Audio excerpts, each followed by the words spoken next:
let's talk about your Sunday read. Because, Oh, yes. dude, if and anybody watching this, if you have not seen or read one of David's Sunday reads, they come out on fill in the blank Sunday.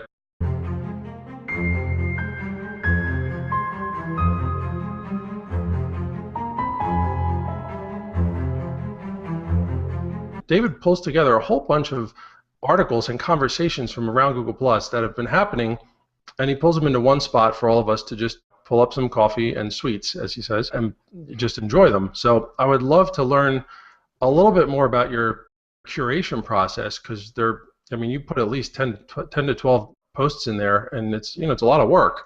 And also, like, why?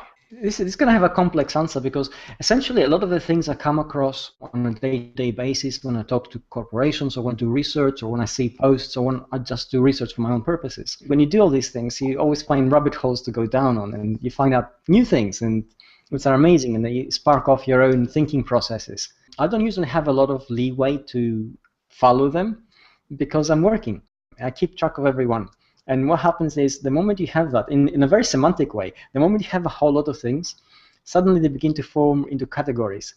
And the touch points of those categories are very human, are the things we're thinking about. Now, although we're working, we're marketing and thinking about how to get business and make money because this is how we make a living. At the same time, we're also thinking about the world we live in, the world that our activities inform and change and begin to affect. And there's no easy way to do this on a sort of ordinary working day because we're all working to some extent.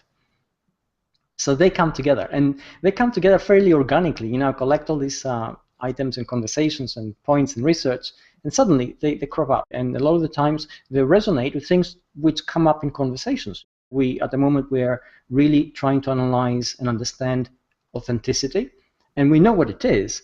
But the question is, okay, if we don't know what it is, how do we create it? And once we have created it, how do we know if it's fake or is it real? And this is like heat, right? We all know what it is, but if you come to actually explain it in terms of physics, because it's a fundamental property, it becomes really complicated. And that's the same with authenticity. It's a fundamental human attribute. Trust is another one. Reputation and how that's built, that's another one. Empathy. These are all things which allow us to create connections which actually mean something. Mean something not just in terms of business, but actually the way we connect as people.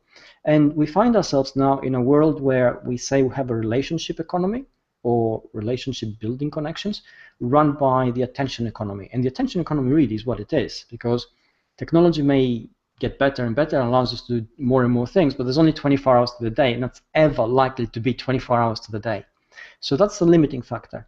In order to do anything, to give somebody a piece of information, to exchange something with them in a meaningful way on the web, to get them to pay attention to what you do as a business, you really need to grasp their attention and hold it. And that's when the engagement really begins to happen, and that's when you win their custom if it comes to business, or their referral if they bring you a friend.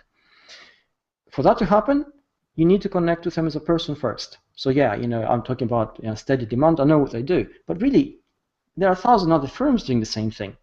And the reason steady demand comes to my mind is because I know and have connected on countless occasions with Ben. And I know what he's like. I know that he's got a quirky sense of humor. I know that he's a person who has incredible views about many things. And that's what makes steady demand rise to my mind. Not their marketing, but a person, a face. And we're hardwired to do this very easily. Which brings us back down to how I put the Sunday reads together. Well, they are the human side of what we do. And if we look at all our activity on the web, a lot of the things which happen impact directly upon our humanity. And we don't frequently get a chance to see it because we're working in very fragmented ways. We're working in a very pressured environment.